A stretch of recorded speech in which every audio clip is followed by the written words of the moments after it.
El mundo de Sofía. Capítulo 16. El renacimiento.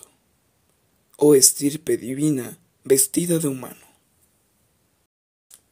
Jorunn estaba en el jardín delante de su casa amarilla cuando sobre la 1:30 Sofía llegó sin aliento hasta la verja. «Has estado fuera más de 9 horas», exclamó Jorunn. Sofía negó con la cabeza. «He estado fuera más de 1000 años». «¿Pero dónde has estado?» «Tenía una cita con un monje medieval, un tipo divertido». «Estás chiflada. Tu madre llamó hace media hora». «¿Qué le dijiste?» «Dije que te habías ido al kiosco». «¿Y qué dijo ella?» «Que la llamaras cuando volvieras». Lo peor fue lo de mis padres. A las 9 entraron en mi habitación con chocolate caliente y panecillos. Una de las camas estaba vacía. ¿Qué les dijiste?» «No te puedes imaginar qué conté. Dije que te habías ido a casa, pero que nos habíamos peleado». «En ese caso, tenemos que darnos prisa y hacer las paces. Y que tus padres no hablen con mi madre durante unos días. ¿Crees que lo conseguiremos?» Jorunn se encogió de hombros. Al instante apareció el padre de Jorunn en el jardín con una carretilla. Se había puesto un mono. Era evidente que se disponía a quitar las hojas caídas del año anterior. «Así que aquí están las amiguitas», dijo. «Bueno, ya no queda ninguna hoja». «Qué bien», replicó Sofía. «Entonces quizá podamos tomar un café, ya que no pudimos desayunar». El padre sonrió forzadamente, y Jorunn se sobresaltó. En casa de Sofía siempre habían sido algo más informales que en la del asesor financiero. «Señor Ingebrigtsen y señora». «Lo siento, Jorunn», dijo Sofía, «pero yo también debo participar en esta operación de camuflaje». «¿Vas a contarme algo?» «Si me acompañas a casa. De todos modos, eso no es asunto de asesores financieros o muñecas Barbie entradas en años». «Qué asquerosa eres. ¿Acaso es mejor un matrimonio que cojea y manda a una de las partes al mar?» «Seguro que no, pero yo no he dormido casi esta noche, y además me pregunto si Hal será capaz de ver todo lo que hacemos». Habían empezado a caminar hacia la casa de Sofía. «¿Quieres decir que es vidente?» «Quizás sí, quizás no». Era evidente que a Jorunn no le hacía gracia todos aquellos secretos. «Pero eso no explica que su padre envíe extrañas postales a una cabaña abandonada en el bosque». «Admito que ese es un punto débil». «¿No me vas a decir dónde has estado?» Se lo contó, y también le habló del misterioso curso de filosofía. Lo hizo a cambio de una solemne promesa de que todo quedaría entre ellas dos. Anduvieron un buen rato sin decir nada. «No me gusta», dijo Jorunn. Se detuvo delante de la verja de Sofía, dando a entender que allí daría vuelta. «Tampoco te he pedido que te guste. La filosofía no es un simple juego de mesa, ¿sabes? Se trata de quiénes somos y de dónde venimos. ¿Te parece que aprendemos suficiente sobre eso en el colegio?» «De todos modos, nadie sabe las respuestas a esas preguntas». «Ni siquiera nos enseñan a plantearnos esas preguntas». La comida estaba en la mesa cuando Sofía entró en la cocina. No hubo comentarios de por qué no había llamado desde casa de Jorunn. Después de comer, dijo a su madre que quería dormir en la siesta, porque apenas había dormido en la casa de Jorunn, lo que no era nada raro cuando se dormía en casa de alguna amiga.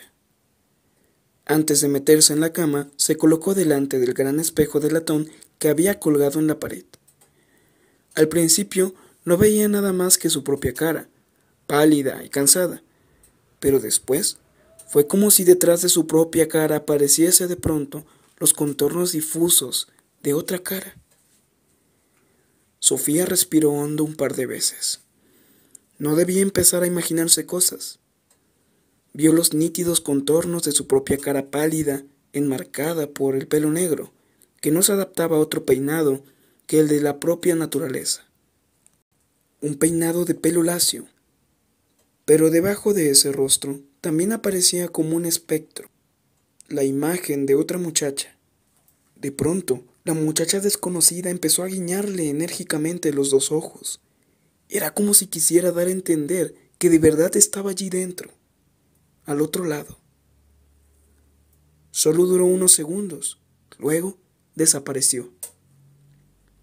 Sofía se sentó en la cama. No dudaba de que la cara que había visto en el espejo fuera de Hyde. Una vez, durante un par de segundos, había visto una foto de ella en un carnet escolar, en la cabaña del mayor. Tenía que ser la misma chica que había visto también en el espejo. ¿No era un poco extraño que estas cosas tan misteriosas siempre le sucedieran cuando estaba totalmente agotada? Así siempre tenía que preguntarse luego si solo habían sido imaginaciones. Sofía colocó su ropa sobre una silla y se metió debajo del edredón. Se durmió al instante. Mientras dormía, tuvo un sueño extrañamente intenso y claro. Soñó que estaba en un gran jardín, donde había una caseta de madera, pintada de rojo, para guardar barcas. Sobre un muelle, junto a la caseta roja, estaba sentada una niña rubia, mirando al lago. Sofía se acercó a ella, pero era como si la desconocida no se diera cuenta de que ella estaba ahí. «Me llamo Sofía», dijo, pero la desconocida no la veía ni la oía. «Al parecer eres ciega y sorda», le dijo Sofía. Y la chica estaba verdaderamente sorda a las palabras de Sofía. De pronto, Sofía oyó una voz que llamaba: «¡Hildecita!». La niña se levantó inmediatamente del muelle y se fue corriendo hacia la casa. Entonces no debía de ser ni ciega ni sorda. De la casa salió un hombre de mediana edad, corriendo hacia ella. Llevaba un uniforme y boina azul. La niña desconocida se echó en sus brazos y el hombre la cargó y le dio un par de vueltas por el aire. Sofía descubrió una pequeña cruz de oro en el muelle, donde había estado sentada la niña. La tomó y la guardó en la mano. En esto se despertó. Sofía miró el reloj. Había dormido un par de horas. Se incorporó en la cama y se puso a pensar en el extraño sueño. Había sido tan intenso y tan claro que parecía haberlo vivido. Estaba convencida de que la casa y el muelle del sueño existían de verdad, en algún sitio. ¿No se parecían a aquel cuadro que había visto en la cabaña del mayor? Por lo menos no cabía duda de que la niña del sueño era Hyde Mollernack y que el hombre era su padre que volvía del Líbano. En el sueño le habían recordado un poco a Alberto Knox. Al hacer la cama, descubrió una cadena con una cruz de oro debajo de la almohada. En la parte de atrás de la cruz estaban grabadas 3 letras: HMK. Desde luego, no era la primera vez que Sofía soñaba con que se encontraba alguna alhaja, pero era la primera vez que lograba traerse la alhaja del sueño. «¡Maldita sea!», dijo en voz alta. Estaba tan enfadada que abrió la puerta del armario y tiró la valiosa cadena al estante. Junto al pañuelo de seda, el calcetín blanco y todas las postales del Líbano. El domingo por la mañana la madre despertó a Sofía con un gran desayuno compuesto de panecillos calientes y zumo de naranja, huevos y ensaladilla rusa. No era normal que su madre se levantara antes que ella los domingos, pero cuando ocurría, se esforzaba en preparar un sólido desayuno dominical antes de despertar a Sofía. Mientras desayunaba, la madre dijo: «Hay un perro desconocido en el jardín. Ha estado dando vueltas por el viejo seto toda la mañana. ¿Sabes qué está haciendo allí?». «Ah, sí», exclamó Sofía, pero en el mismo instante se mordió los labios. «¿Ha estado aquí antes?». Sofía se levantó y se acercó a la ventana del salón que daba al gran jardín. Como se estaba imaginando, Hermes estaba tumbado delante de la entrada, cerca del callejón.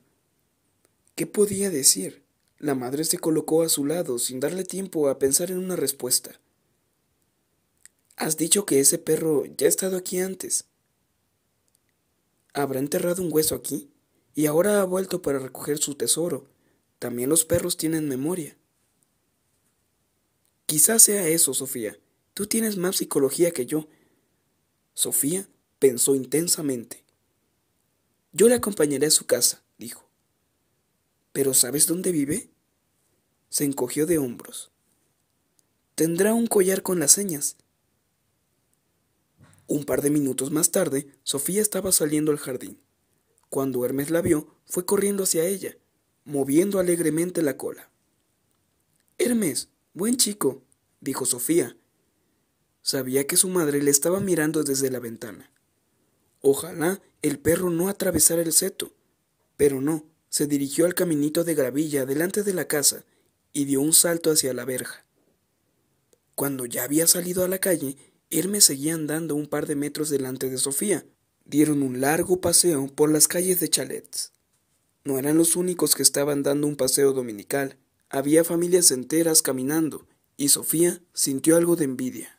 De vez en cuando, Hermes se alejaba para oler a algún otro perro o alguna cosa al borde de la cuneta. Pero en cuanto Sofía lo llamaba, volvía a su lado. Habían cruzado ya un viejo corral, un gran polideportivo y un parque infantil cuando llegaron a un barrio más transitado. Continuaron bajando hacia el centro por una calle ancha y adoquinada, con trolebuses en medio. Ya en el centro, Hermes la llevó por la gran plaza y luego por la calle de la iglesia. Salieron al barrio antiguo, donde había grandes casas de principio del siglo. Era casi la 1:30. Se encontraba en la otra punta de la ciudad. Sofía no venía aquí a menudo, pero una vez, cuando era pequeña, había visitado a una vieja tía suya en esas calles. Pronto salieron a una pequeña plaza entre unas casas viejas. La plaza se llamaba Plaza Nueva, a pesar de la pinta de viejo que tenía todo. La ciudad en sí era muy vieja, de la Edad Media. Hermes se acercó al portal 14, donde se quedó esperando a que Sofía abriera la puerta. Ella notó como un vacío en el estómago. Dentro del portal había un montón de buzones verdes. Sofía descubrió una postal pegada en uno de los buzones de la fila superior. En la postal había un sello con un mensaje de cartero que decía que el destinatario era desconocido. El destinatario era Hyde Mollernach, Plaza Nueva 14. Estaba sellada el 15 de junio. Faltaban aún 2 semanas. Un detalle en el que aparentemente el cartero no se había fijado. Sofía despegó la postal y leyó. Querida Hyde, Sofía está llegando a casa del profesor de filosofía. Pronto cumplirá 15 años, pero tú ya los cumpliste ayer. ¿O es hoy, Haldecita? Sí es hoy. Al menos será muy entrado el día. Pero nuestros relojes no andan siempre completamente igual. Una generación envejece, mientras que otra crece. Mientras tanto, la historia sigue su curso. ¿Has pensado en que la historia de Europa puede compararse con la vida de una persona? En ese caso, la antigüedad es la infancia de Europa. Luego viene la larga Edad Media, que es la jornada escolar de Europa. Pero luego llega el Renacimiento. Ha acabado la larga jornada de colegio, y la joven Europa está impaciente por lanzarse a la vida. A lo mejor podríamos decir que el Renacimiento es el 15º cumpleaños de Europa. Estamos a mediados de junio, hijita mía, y la vida es maravillosa. Postdata. Qué pena que hayas perdido tu cruz de oro. Tendrás que aprender a cuidar mejor tus cosas. Saludos de tu papá, que está ya de vuelta de la esquina. Hermes ya estaba subiendo la escalera. Sofía se llevó la postal y le siguió. Tenía que correr para no perderlo. Él movía enérgicamente el rabo. Pasaron el segundo piso, el tercero, el cuarto y el quinto. Desde allí solo había una estrecha escalera que continuaba. ¿Se dirigía acaso a la azotea? Pero Hermes siguió también por la escalera estrecha. Luego se detuvo ante una puerta estrecha que comenzó a arañar con las uñas. Sofía oyó pasos que se acercaban detrás de la puerta. La puerta se abrió y allí estaba Alberto Knox. Se había cambiado de traje, pero también hoy estaba disfrazado. Llevaba unas medias blancas hasta las rodillas, unos pantalones anchos y rojos, y una chaqueta amarilla con los hombros abultados. A Sofía le recordó a los comediantes de la baraja. Si no se equivocaba, se trataba de un traje renacentista. ¡Payaso! Exclamó Sofía dándole un empujón para entrar en el piso. Había vuelto a ser del pobre profesor de filosofía víctima de una especie de mezcla entre temor y timidez. Ella estaba además muy extasiada a causa de la postal que había encontrado abajo en el portal. No seas tan irascible, hija mía, dijo Alberto cerrando la puerta tras él. Aquí está el correo, dijo Sofía, alcanzándole la postal como si él hubiera escrito. Alberto leyó la postal con un gesto de desagrado. Se está volviendo cada vez más descarado. A lo mejor nos está utilizando como una especie de diversión con motivo del cumpleaños de su hija. Cogió la postal y la rompió en 100 pedazos que tiró a la papelera. En la postal ponía que Hilda había perdido una cruz de oro, dijo Sofía. Ya lo he visto, ya. Pero justamente he encontrado esa cruz en mi cama. ¿Sabes cómo pudo llegar hasta allí? Alberto la miró fijamente a los ojos. Puede parecer fascinante, pero no es más que un truco barato, que no le cuesta el menor esfuerzo. Mejor concentrémonos en el gran conejo que se saca del sombrero de copa del universo. Entraron a la salita, que era de lo más raro que Sofía había visto en toda su vida. Alberto vivía en un gran ático abuhardillado. En el techo había una ventana que dejaba entrar directamente la luz del cielo, pero la habitación también tenía una ventana con vistas a la ciudad, y por la que se podían ver todos los tejados de los viejos edificios. Pero lo que más asombraba a Sofía era todo lo que había en la salita. Estaba repleta de muebles y objeto de muy distintas épocas de la historia. Un sofá que podría ser de los años 30, un viejo escritorio de principios del siglo, una silla que seguramente tenía unos cientos de años. Pero no eran solo los muebles lo que le asombraba. En estantes y armarios había utensilios y objetos de decoración totalmente mezclados. Había viejos relojes y vasijas, morteros y frascos de cristal, cuchillos, muñecos, plumas antiguas, una pared entera repleta de libros, pero no de esos libros que se pueden comprar en las librerías.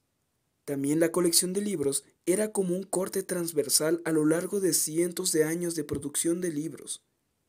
En las paredes colgaban dibujos y cuadros, algunos seguramente hacía pocos años, otros muy antiguos. También había varios mapas antiguos. Sofía se quedó mirando mucho rato sin decir nada. Giró la cabeza en todas las direcciones hasta haber visto todos los ángulos posibles. Veo que coleccionas muchos cachivaches, dijo por fin. Bueno, piensa que en esta sala se conservan muchos siglos de historia. Yo no los llamaría cachivaches. ¿Coleccionas antigüedades o algo así? La cara de Alberto adquirió una expresión casi melancólica. No todo en el mundo puede dejarse llevar por la corriente de la historia, Sofía. Algunos tienen que detenerse y recoger aquello que se quede en sus orillas. Qué manera tan extraña de hablar. Pero es verdad, hija mía, no vivimos únicamente nuestro propio tiempo, también llevamos con nosotros nuestra historia. Recuerda que todas las cosas que ves en esta habitación fueron nuevas alguna vez. Esta pequeña muñeca de madera del siglo XVI fue a lo mejor hecha por una niña en su quinto cumpleaños, quizá por un viejo abuelo. Luego se hizo adolescente Sofía, y luego adulta, y a lo mejor se casó. Quizá tuvo una hija que heredó su muñeca, luego envejeció, y un día dejó de existir. Había vivido una larga vida, pero luego desapareció del todo, y no volverá nunca. En realidad, solo estuvo aquí en una breve visita, pero su muñeca está aquí sobre el estante. Todo se vuelve tan triste y solemne cuando lo expresas así. Pero la vida misma es triste y solemne. Entramos en un mundo maravilloso, nos conocemos, nos saludamos y caminamos juntos un ratito. Luego nos perdemos y desaparecemos tan de repente y tan sin razón como llegamos. ¿Puedo preguntar algo? Ya no estamos jugando al escondite. ¿Por qué te mudaste a la cabaña del mayor?